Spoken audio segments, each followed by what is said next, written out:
Bienvenue dans cette nouvelle vidéo. Dans cette vidéo, on va voir un élément essentiel dans les installations électriques, soit industrielles ou domestiques. Cet élément, c'est le transformateur. À quoi sert le transformateur? La fonction de cet élément, elle permet d'adapter une grandeur électrique. Adapter, ça veut dire soit diminuer, soit augmenter. Une grandeur électrique à courant alternatif. Ce grandeur électrique, il peut être une tension ou un courant. On va prendre un exemple pour expliquer ça. On a ici une source de tension alternative et on a ici un récepteur ou un actionneur. C'est un moteur électrique à courant alternatif.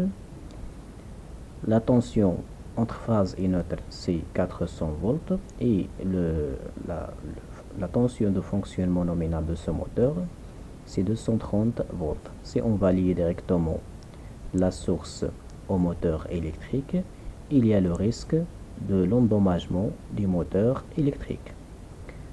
Donc, qu'est-ce qu'on va faire? On va mettre entre la source et l'actionneur un élément appelé transformateur.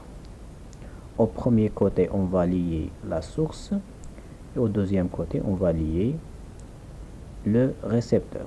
Donc ce transformateur, il va convertir la tension 400 volts en une tension de 230 volts. Donc on a adapté la tension de la source grâce à cet élément appelé transformateur. La structure du transformateur. De quoi est constitué un transformateur? Il est constitué essentiellement d'un circuit magnétique en fer.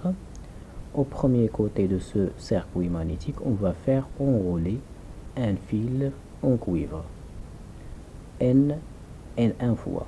Donc N1, c'est le nombre de sphères de l'enroulement du primaire. Même chose au deuxième côté, on va faire enrouler un fil en cuivre. Le nombre d'enroulements, c'est N2. Et N2, c'est le nombre de sphères du secondaire. Le fonctionnement du transformateur. On donne une tension U1, c'est la tension du primaire, c'est la tension qu'on veut adapter ou modifier. Il y a un courant qui circule dans la bobine du primaire. La bobine va convertir ce courant électrique en un flux magnétique. Ce flux va circuler le long du circuit magnétique pour arriver jusqu'au secondaire. La bobine du secondaire va convertir ce champ ou bien ce flux magnétique en un courant électrique I2 et par la suite une tension I2. C'est la tension obtenue au secondaire, appelée la tension du secondaire, la tension adaptée. Le symbole du transformateur. Voilà le symbole normalisé du transformateur. Il est constitué de deux parties, le primaire et le secondaire. Voilà la tension U1 du primaire et le courant I1 du primaire. La tension I2 du secondaire et le courant I2 du secondaire. Le circuit électrique équivalent du transformateur. Le circuit électrique est constitué d'éléments électriques comme la résistance et l'inductance.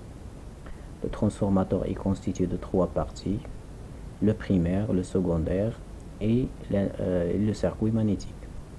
Pour le primaire, il y a la circulation du courant électrique dans l'enroulement primaire.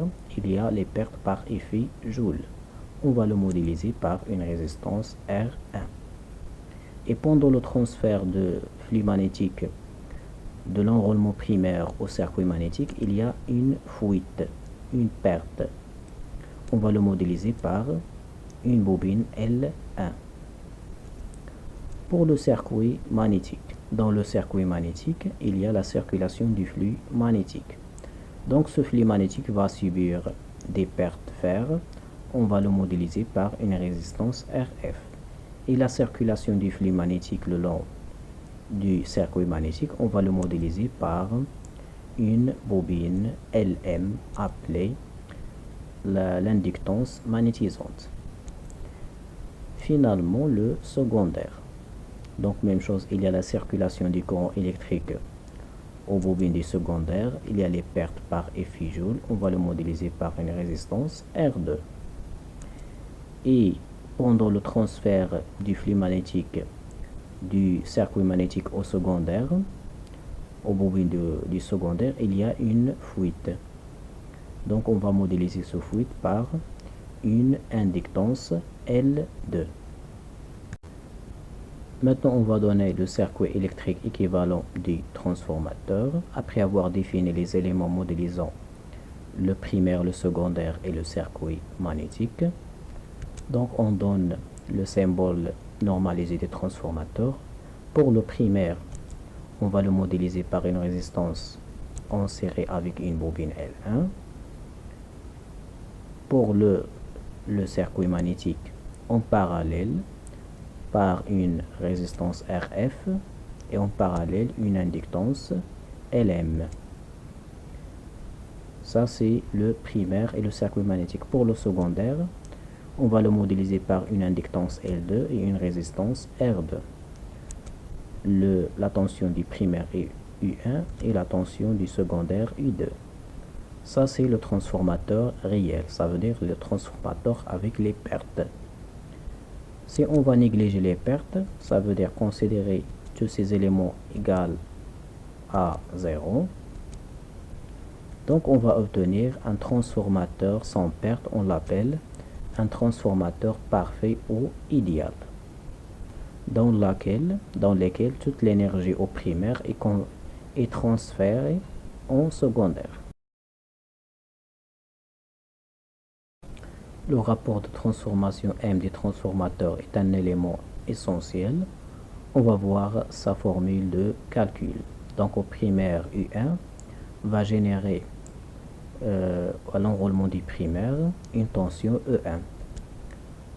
C'est la tension induite E1, quoi est égal, c'est moins N1 fois D2F sur D2T. N1, c'est le nombre de sphères du primaire, fois la différence du flux magnétique, la variation du flux magnétique. Pour la relation entre U1 et E1, donc U1 est égal moins E1 parce qu'ils ont un sens inverse. Donc U1 en fonction de N1, N1 fois D2F sur D2T. On va remplacer D2F sur D2T par G oméga pour avoir la forme complexe de la tension U1. Donc finalement U1 quoi est égal, c'est G oméga fois N1 le nombre de sphères du primaire fois le flux. Pour le secondaire, la tension induite U2 c'est moins N2 fois D2F sur D2T. La relation entre la tension U2 et la tension du secondaire U2, donc E2 est égal U2. Donc U2 en fonction de N2 et D2F sur D2T, le voilà. Donc on va remplacer D2F sur D2T par G oméga pour avoir la forme complexe de la tension U2. Donc U2 est égal moins G oméga N2 fois phi. Le rapport de transformation M, c'est la tension du secondaire U2 divisé par la tension du primaire E1. Je remplace U2 par la formule déjà trouvée et E1 par la formule déjà trouvée.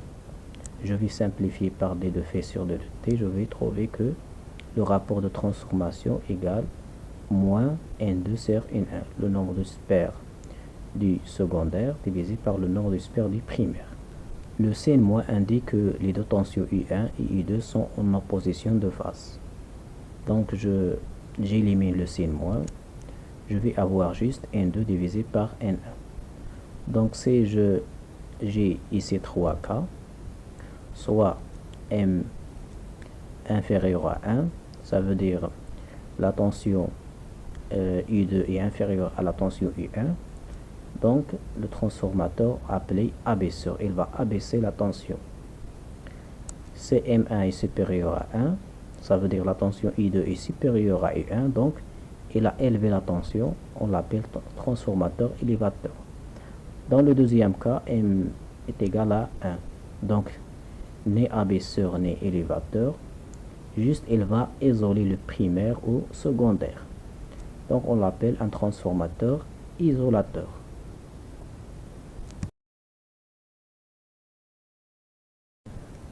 Maintenant, on va voir la liaison entre les différentes tensions du primaire d'un côté et la liaison entre les différentes tensions du secondaire d'un autre côté.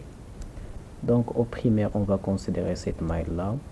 On a la tension U1, la résistance R1 et l'inductance L1 et la tension petit E1. Donc U1, on va prendre la forme complexe. Moi, la tension au bord de la résistance R1, c'est R1 fois le courant E1. Moins la tension au bord de l'inductance L1, c'est G oméga L1. La résistance ou bien l'impédance fois le courant E1 plus la forme complexe de la tension petit E1, c'est grand 1. Tout ça égale à 0. On va prendre d'un côté U1 et tous les éléments d'un autre côté. Donc E1 est égal moins E1 plus R1 fois E1 plus G oméga L1 fois le courant I1. Au secondaire, on va prendre cette maille-là. Premièrement, on a la forme complexe de la tension petit E1 moins l'impédance aux bornes, l'impédance de l'inductance L2 fois le courant I2 moins R2 fois I2 moins la tension I2, la forme complexe. Tout ça est égal à 0. Donc à quoi est égal I2? C'est E2 moins R2 fois I2 plus G oméga L2 moins G oméga L2 fois le courant I2.